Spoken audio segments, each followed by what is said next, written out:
Yeah, the best AD carry indeed. And will they be able to combo it up? They honestly could just go Caitlyn Lux straight off the bat right now. They might wait until 3 just because they can ban away certain things against it. But at the end of it all, the Caitlyn has been locked and having the best AD carry on the patch with arguably the best AD carry in the league. That's a recipe for success. Especially if they can try and get the jungler here as well, like secure yourself that strong jungle matchup. Like Xin Zhao could work wonders here. Jiejie has also gone back towards things like the Volibear and stuff if he really wants to, but looks like they're actually going to consider leaving open some sort of like counter pick in the jungle role here as well, as instantly Photic and ppgod are like, cool, we don't want to opt into this lane. We're just going to go for the passive push with the ability to have them, or the mobility, sorry, of the Ezreal to kind of keep him safe. But EDG, Corki, Hubbard as well. I feel like you're getting some like answers here for V5, but so many power picks just be locked in by EDG here.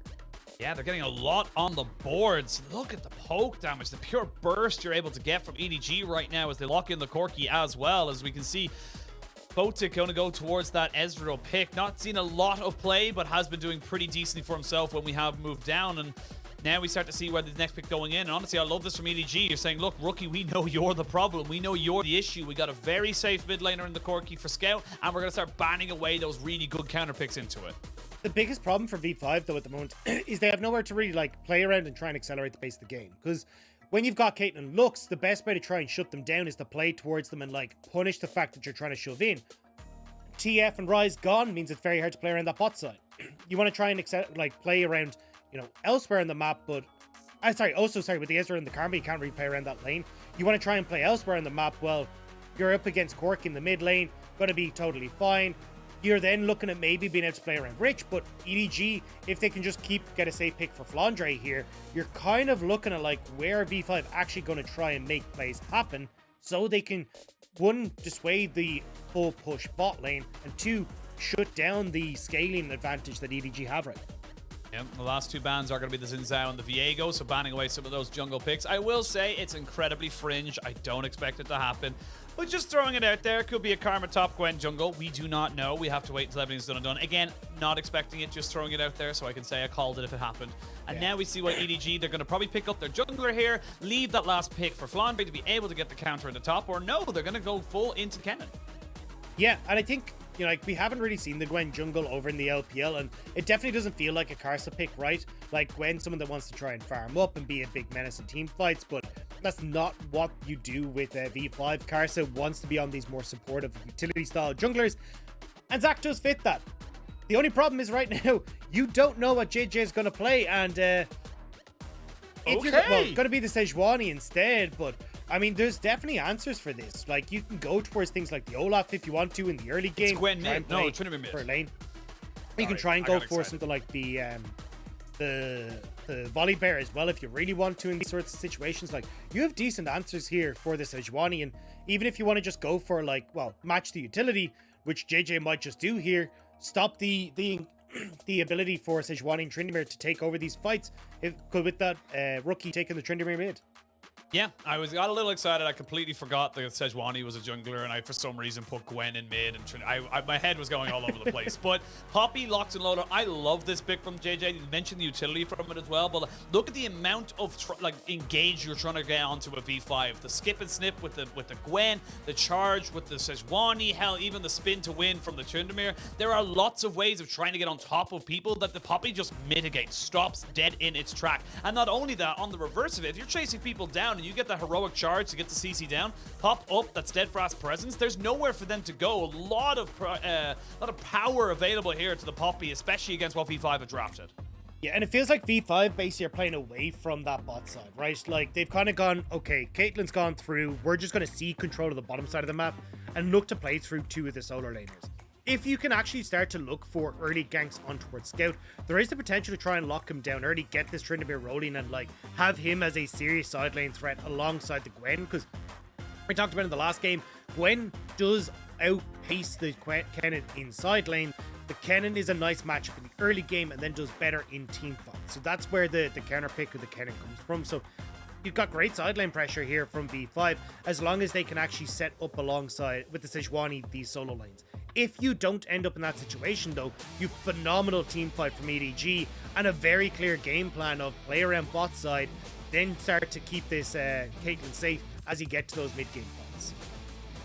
We are locked and loaded. There shall only be results from here on out. EDG versus V5. A clash at the top of the table of LPL.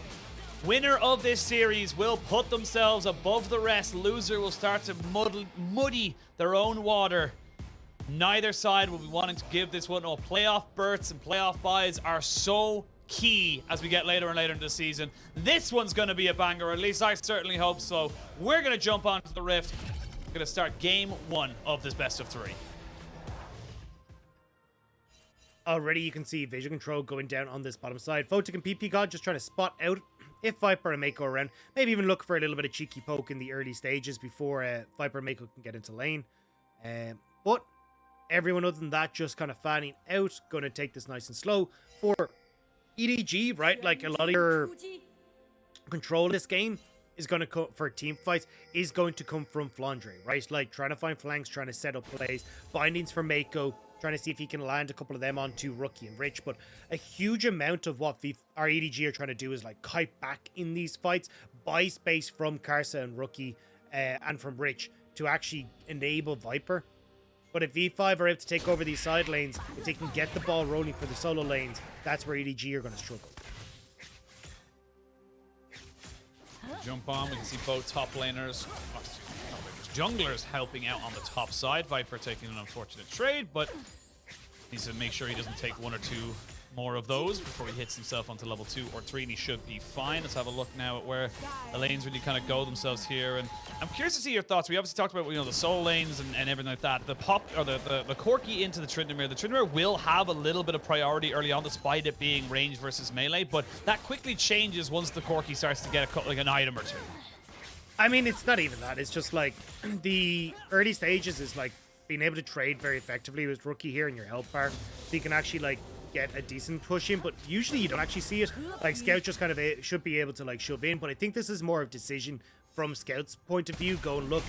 At the moment, there's very easy for Karsa to try and look for a gank if I'm overextended, even level 2, and he just really doesn't want to have the opportunity to get like chased down by a Rookie or some sort of early flash being burned. So with Scout just allowing shove in the mid, it doesn't really like matter overly much because you're not going to look for invades on as a Sejuani. It's kind of a safety thing for Scout. So I think for Scout, it's again like try and manage this wave correctly. If he even like, it looks like he has Scout just frozen that wave in front of the tower. How do you try and break this as Karsa and Rookie? Very, very difficult. Jiejie already getting his clear on and making sure he secures all his buffs. I will say that the early clear from Poppy, not exceptional, not terrible, but definitely not as quick as something like the Sejuani, as we can already see. Karsa moving over, will not spot the ward. Now he does, so now he's been spotted out here. Will be able to clear that one off. Oh, no, he won't. Pity.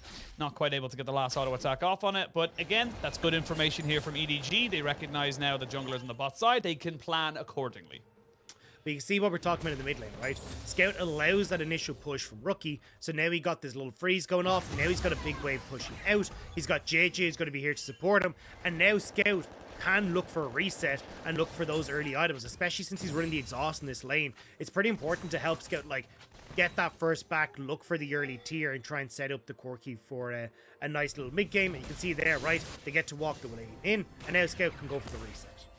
Yep, they got the reset in. Bot lane still being pushed in. This is why you pick the Karma into the Caitlyn and Lux. You mentioned it earlier, but having the counter push and counter harassment there, it's basically just Enchanter bot lane. So the AD carries are just waiting for either support to really find an opportunity there. But I will say it is a little bit easier for the Lux to catch her CC versus the Karma. But again, good counter harassment coming in here from the Karma. And you can see Jiejie, it's up to the top side of this map right now, saying, look, I'm there, Scout. Don't worry about it. We should be fine. And now Rookie able to finally soak up this wave. As we can see again, bot lane just going to be pushed in.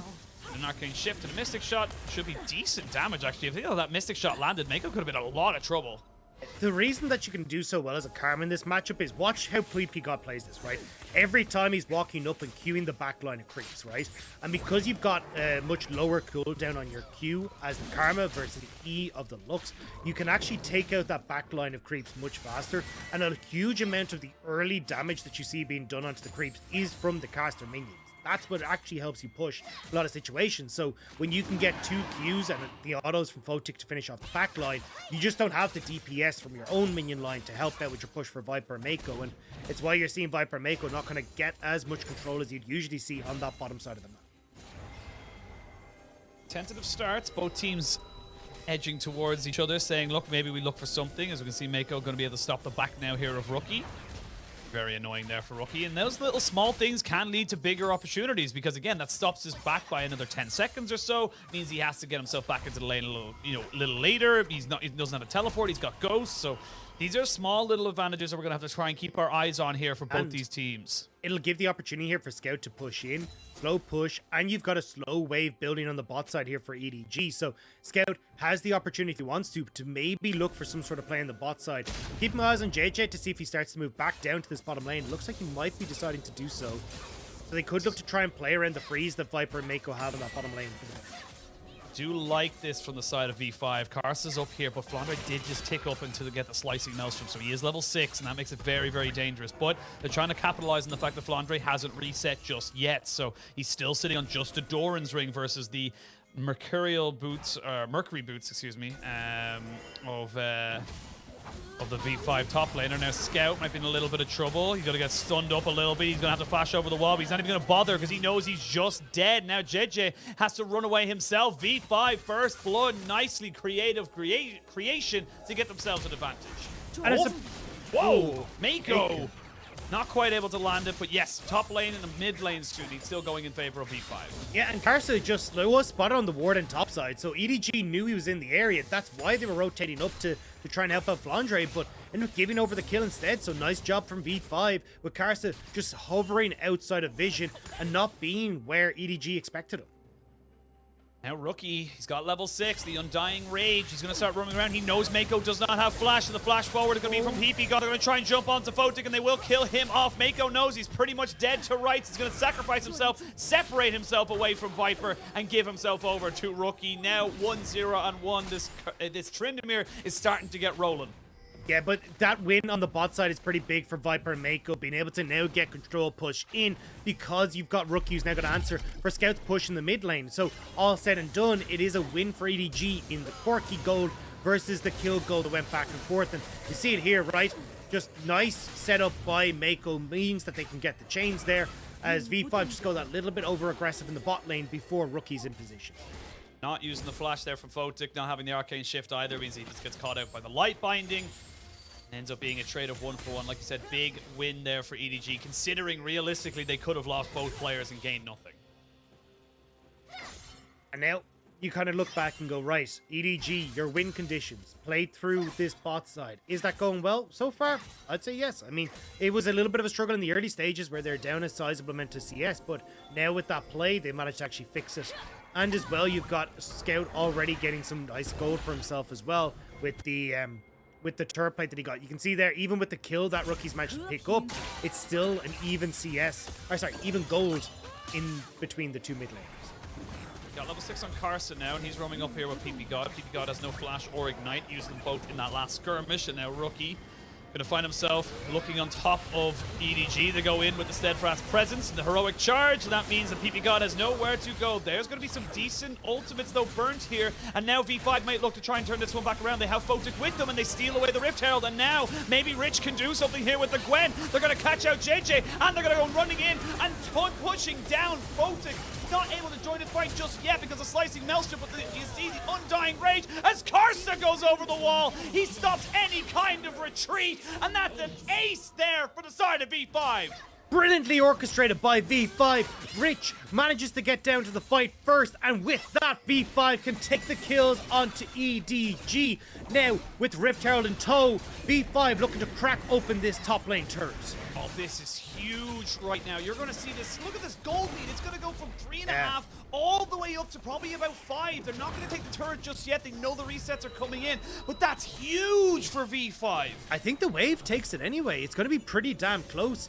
Maybe with Flandre getting here, but that turret's so low, I think it's gone. Honestly, it's gone at the next push anyway, but I think what the reason why they did it was, it was to basically lose as many minions from Flandre as possible. They want to try and get the experience, but let's have a look at the replay here, because it starts with ppgod getting caught.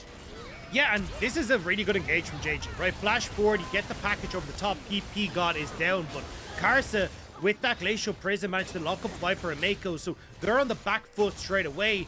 And you can see here, right, Rich, just in a phenomenal spot here. The Huddled Mist means that he's not getting any sort of damage taken. The positioning on the ultimate as well means that those needles are working through so many members of EDG, and Karsa over the wall with the whip shuts down EDG. Just beautiful. And look, we had a couple of questions about the Sejuani. He hasn't been seeing a lot of play. Doesn't really do well into 1v1 skirmishes. But when you're in those big 5v5 fights and when you have melee solo laners like the Tryndamere and the Gwen, you can just set up so much with your permafrost. It's such a nuisance to try and have to deal with. And now V5, they're massively accelerated. Honestly, with the Undying Rage, Scout is dead. There's nowhere for him to go, nothing for him to do. Rookie will keep himself alive anyway. And this is why you pick the Tryndamere. And this is why you don't really want to fight in the early stages as EDG. You have a composition that wants to scale. You have a Caitlyn that wants to play for lane. But what they've opted in for is a fight at the Rift Herald that's now exploded this game up in favor of V5. Rookie can dive scout all day long. Rich now has full control of this top side, and we said the one thing you need to do was not give control to solo laners of V5. Jiejie trying to fix this bot lane though. Gonna try and fix it. He's getting so close to a wall. You can see he wants to go for it. There it is, right on top of the trap. Nicely done there and donated over to Viper. Very well answered here by EDG, but the rest of the map is kind of bleeding. Yes, you're winning bot side, but you have so much to deal with in the rest of the map. And this is the thing, right? Like, you've already pretty much got that top lane turret down, right? As you said, once Rich pushes in, he'll be able to take that. You are in a position, as well as V5, to now start fighting for dragons, which they've already gotten one of. In a position to fight for the Rift Herald that's going to be coming up. And EDG can't really contest you. So EDG are going to have to keep making these sorts of plays to bring themselves back into it. But if V5 are getting their turrets and stopping EDG from kind of enacting the game plan they wanted to with this Caitlyn, this is going to cause a major issue where side lanes are just so in favor of V5, there's nothing that EDG can do to get control of the map. 3-0-4 Tryndamere. And I also want to point out, we talked about Rookie having such high solo kills. He got another one just there. As we can see now, Jiejie is walking over a ward. Rich will take top lane turret like we said, and will have free roam now to try and maybe roam down to make something happen across this map. Scout trying to just put down a little bit of poke damage onto Rookie, but the rest of V5 recognizing it. Now Scout, he had been on the other side of that wall, could have been in a lot of danger, and Rookie is in such a strong position right now. This is why the Tryndamere can get out of control. When you're able to get the solo kills and get the extra items ahead of you, I think they might go for this one again, but this would be risky here for the... Yeah, the passive from Karsa applied to Rookie, though, means that they will know that Karsa's in the area, so a lot of movement here from EDG to try and keep that safe. Rich, though, moving in here, will find Jiejie. Yeah, Rich just going to try and be a nuisance right now. Try and steal away this red buff, and this is the thing with Poppy as well. Poppy's not a great skirmisher, and you are going to suffer a little bit in those situations because you can't go for the 1v1. You can't really defend your own jungle, as we see another plate being taken in the mid lane. And this is just more and more gold being accelerated into. It's a 4,500 gold lead here to V5. They've also got the run of the map. They've got 2 items completed onto Karsa and Rookie. The mid-jungle combination that we discussed is going to be massive coming into the mid-game fights. And this is the thing, right? Like, for EDG, you're looking at, like, 3 items for Caitlyn, 3 items for Corki. That's where you really start to take over. And then you've got this phenomenal front line, Jiejie and Flandre, to, like, one, stop the engage, both with the Steadfast Presence and the Maelstrom, but really strong engage as well, with, like, flash Maelstroms and that. You don't really have that opportunity, though, with how far ahead V5 are at, because you just don't have the time to get to that stage. Especially when Rookie is consistently looking for dives now onto Scout. Scout has had to give up full control of this mid lane. Like, look where he's positioned underneath this tower. Like, he's got to completely run for the hill, and that's giving Rookie so much more access to the map. He's going to reset now, but he can push in, move towards Rift Herald that's about to spawn, and EDG are trying to answer with, instead of the Rift Herald, a play on the bottom side.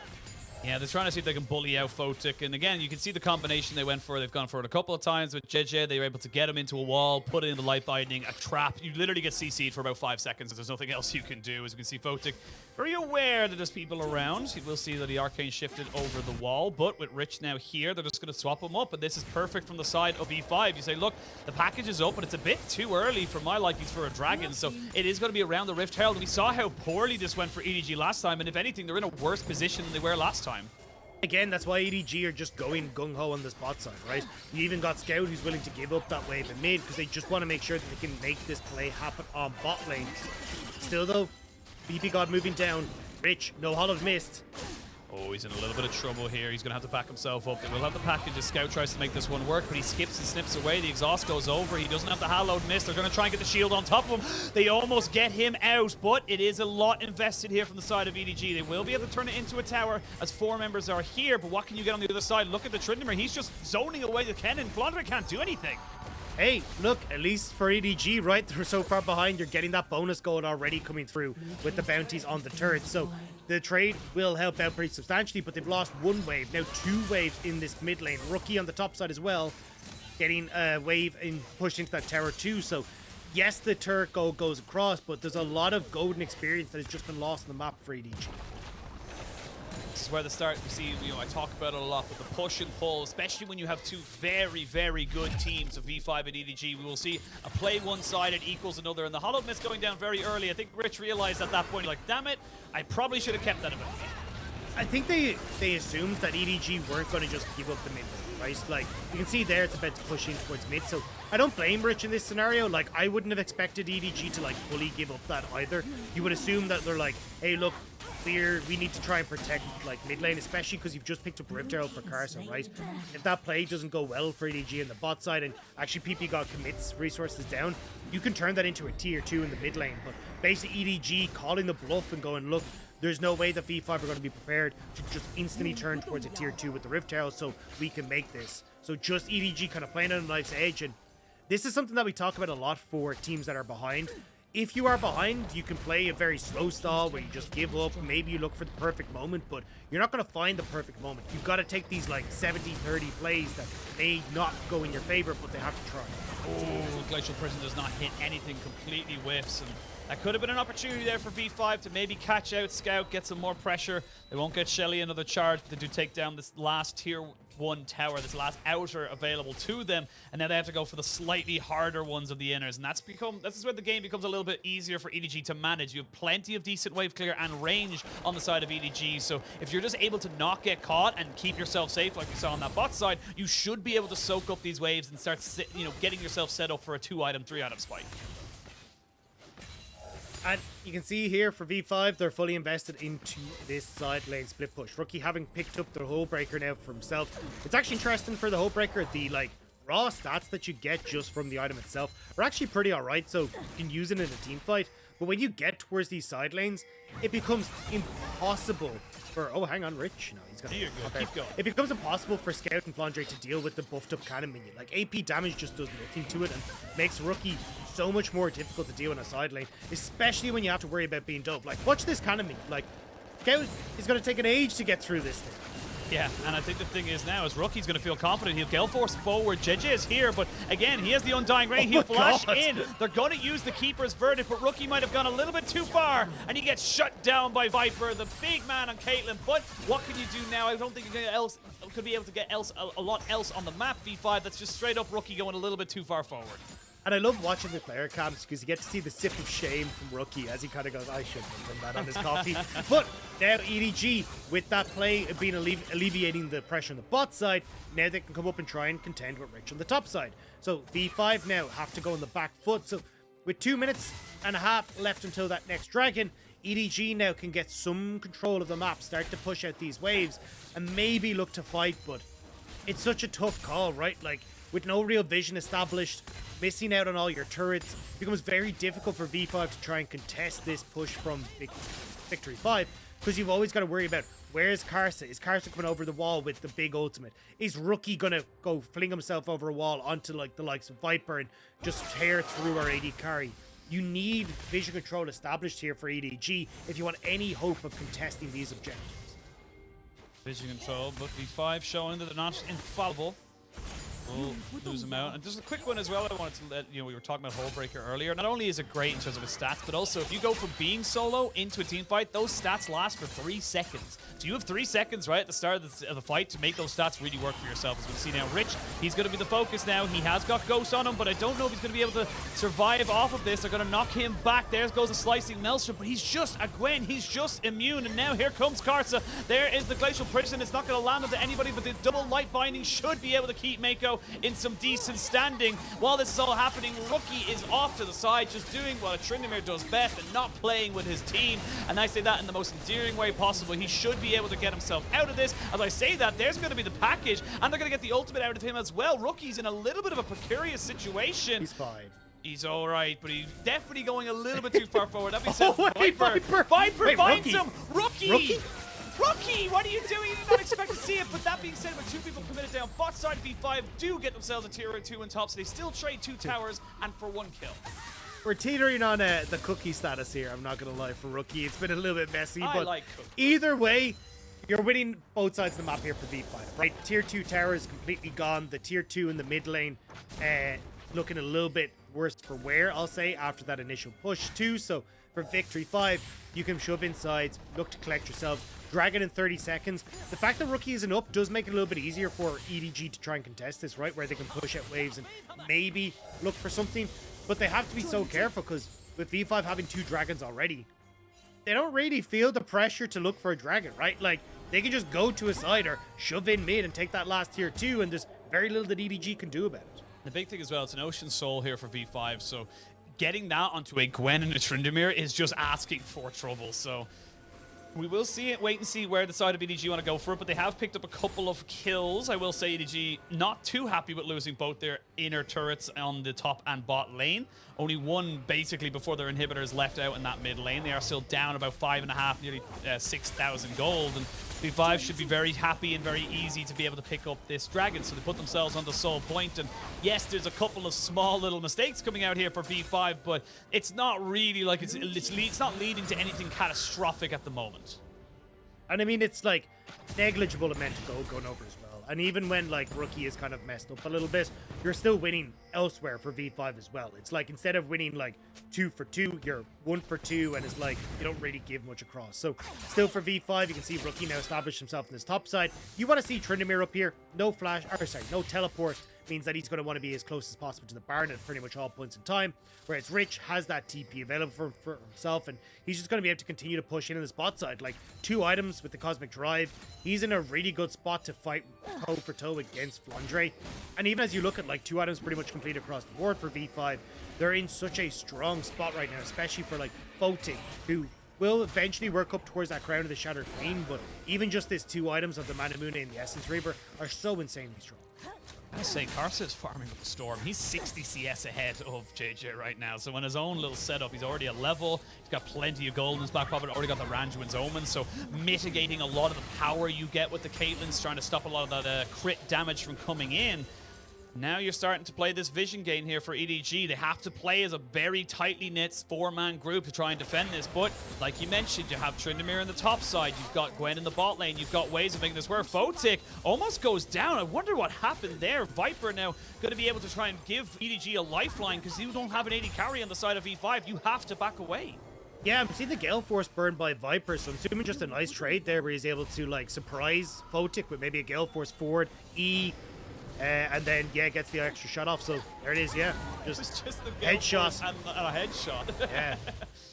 So nice job from Viper there. And this is like where you can try and like punish a little bit, buy some space. And especially as we look towards like the way the V5 can now look to play this game, right? Because for me, it feels like you've got 2 options here as V5. You push in on side lanes, get vision control around Baron, and you can look to go for the dragon. Personally though, I think V5's composition would do really well in trying to like bait EDG into the darkness around Baron. Like try and trade position on Baron for the dragon. And if you get contested as EDG, cool, you've already got a push from Tryndamere on this top side. And if EDG don't contest you, just take the bloody Baron. Like you have so much damage with the composition that you have right now. You're going to be in a really good spot. And if EDG ever try and, like, say, match Rich on the bot side of the map, again, you can just turn towards this Baron, especially with the vision that V5 have established, and you can imagine that it's only going to get worse as this mid lane tower will go down with 2 minutes still until dragon. Exactly, we're going to be able to take this one pretty easily, I say. Karsa, though, going to throw out the ultimate. They're going to jump Jiejie straight onto Rookie to stop him from joining in. So a lot of damage here, and then Mikhail's blessing had to be used there for ppgod. I was just about to say, just before that fight went in, I love this prioritization for ppgod because those exact situations with light bindings can be critical for EDG getting back into the game. V5 will not allow it. Well, I was about to say, I liked what V5 were doing, right? Like, an actual zoning ult from Karsa, like, no meme, but Flandre? Flandre, he's in a lot of trouble though. Rich knows he's just stronger right now, and he's going to be able to use the snip and the skip and get himself a solo kill. Yes, the ace in the hole will come out, but Rich will not care because he's a very rich man. Now Rookie trying to make his presence known on the top side, selling Scout. You're lucky your jungler is here. And this is what I was talking about, right? Like the ability for EDG to try and play off V5 to play off in side lanes and not worry about EDG, right? Flandre has fallen enough behind now that the Gwen is able to take over. Now they just threaten on towards Baron because you know Flandre for 20 seconds and the inhibitor is under threat from Bridge. Yeah, you also don't have a slicing Maelstrom. Don't forget that as well. Flandre had to use it trying to be defensive, as we can see. Oh, Meiko! I think he got hit by an auto attack. He's actually been basically just been screwed over by his mid laner. Yeah, there it is. Very much the sorry. I didn't mean to do that. And now he's lost his flash. They're going to try and maybe steal this one away. Jiejie is there. They're going to use the Keeper's Verdict. They go over the wall. Baron down to about 2,000 HP. They can still TPS. Oh, Karsa gets in though right at the last second, and Jiejie's not able to secure it. They will take him down, and now the rest of the fight can really ensue. Kennen has fallen, and the rest of the team can back themselves away. V5 get the Baron. They're going to be able to pick up the Ocean Soul in 30 seconds, and they have full control of this game.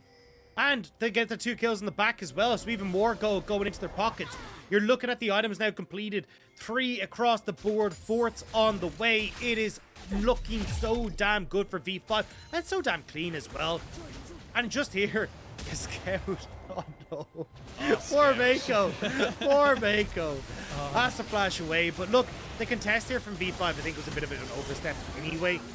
Like, maybe look for the steal with Jiejie. Like, great Keeper's Verdict to stop Tryndamere from trying to keep them at bay. But you can see here, they get in, they try to look for the steal, but just the damage not on track here for EDG, where leaving it with just 200 HP as they try to burst it. And now V5 Baron up Ocean Souls. And with little standing in their way between where they are on the map and the base of EDG, EDG are in a world of hurt. Scout trying to push in this top side onto Rookie, but look at the map. V5 don't care. They're going for the base. Yeah, they're just saying, cool, Rookie's up top. He'll be able to defend this for as long as we need him to, and the rest of the team of EDG now need to back themselves away. I will call out Jiejie a little bit in that last Baron fight. He 100% could have secured that, but I think it was at like 1,200 health. He smited it. It went down to 200. Just very unfortunate there for him. So very rare mistake we see from the world's final MVP. And now EDG find themselves just backed into a corner, trying to deal with all of this pushing pressure you have with the Gwen in bot side, the Tryndamere in mid, and the incredible safe trio of Sejuani, Karma, and Ezreal. Because even there, you can see Photic, he just backs himself away, and he should be able to sustain himself up.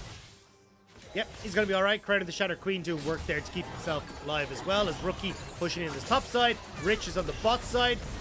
I mean, I don't even know if they get Rookie. They couldn't get the stun off, so Rookie is not going to go down. That's a slicing Maelstrom. No longer available for Flandre. Rookie, though, needs to be a little bit careful. Goes straight in, flashes in, has got exhausted, though, as the mid lane turret has been broken. He'll turn back around, and he'll die again. Rookie not having the best of times when it comes to the solo plays, apart from that one in mid lane, but it does not matter because the rest of the base for EDG is in shambles. Yeah, that's what the thing, right? Like, you can kind of look at Rookie, go, oh, well, that was a mistake, but it wasn't. He's occupying 2 people on that top side, so you get mid and bot, and that was all thanks to Rookie nearly being able to take them down. Now they engage with Karsa. Yeah, they're going to go in. They will get the buffer out of it. Jiejie taken very, very low. There's another inhibitor going down. They're going to try and make this one the last push. His Viper is dead. You need to keep Scout up. He needs to be your damage. He needs to be your consistent carry, but I don't think he's going to be able to do it. He'll get jumped on. Photic will claim that kill, and this shall be V5 taking advantage in this best of 3. EDG not at the races in game 1. They have a lot to do in game 2 if they want to send us to a game 3. So well orchestrated by V5 though. Early game, getting those kills at the early Rift Herald fight and being able to power through that in such a commanding way. Rookie dominating the mid lane against Scout as well. This was our matchup to watch, and thus far, Rookie's coming out trumps. Yeah, absolutely coming out trumps. And again, V5 as a whole, Karsa looking fantastic, just really synergizing well with the Sejuani, something he has always been so good at, that facilitating type of jungler that can set up the rest of his lane. Rich, in my opinion, is getting better and better the more I see him. He is just getting more comfortable with the champions, more comfortable with the team. And even though we saw a couple of mistakes down bot lane, Photic and ppgod did their jobs. They survived. They got to a point of which they didn't have to worry about anything else, because the bigger carries were the biggest worry for EDG, and EDG just couldn't contain them. Yeah, and you can see that no matter how much EDG tried to play around that bot side, because it's an Ezreal who's incredibly slippery, and you've also got the Karma there as well, it's just so hard to lock them down. Now, as you say, like, some missteps in team fights, some slight mistakes, but overall, a super strong performance, and the goal graph says it all, right? You can see literally where that 8-minute fight happened. Like, absolutely nothing until 8 minutes at that Rift Herald. Suddenly that ballooning gold lead comes through, and just like that, V5 continue the dominance throughout the rest of the game. It was so well done by V5, and we said, hey, look, we wanted to see what this team could do. We wanted to see how they would perform against someone like EDG. Well, V5, that was a stink. Honestly, and look at the damage done as well. Almost every single lane, except for literally 19 damage in AD carry, every single person on ADG was doing more damage in terms of the damage put down. But in terms of the relevant damage, when it was important, when they needed it to come down, it didn't matter, because like I said, you have a Gwen, you have a Sejuani, you have a Tryndamere, and a Karma to boot them all up. This is just, the damage is just not going to stick. Damage doesn't count against Tryndamere. It doesn't matter. You can put as much damage as you want into that guy. He's not going down. So, I mean, in that regard, right, like, Rookie absorbing a huge amount of pressure on the side lanes. I think, again, Rich played really well. And I love the way, like, we actually saw V5 being able to play the map, right? Because a lot of the times when you want to try and punish teams that are trying to go for split pushing, it's often trying to punish the guy that's slightly overextended, right? But because you're playing against a Tryndamere in one of those lanes, that guy doesn't really matter if he's overextended, because he's got the invulnerability and he can just go and kill you anyway. So it meant that in a lot of scenarios, you end up losing both sides of the map for V5 simply because Rookie was so large, and you actually can't deal with the push that this Tryndamere had. Large, loud, and in charge is the best way to put it. We're going to send it to a quick break. When we return, EDG got some homework to do in the next few minutes if they want to try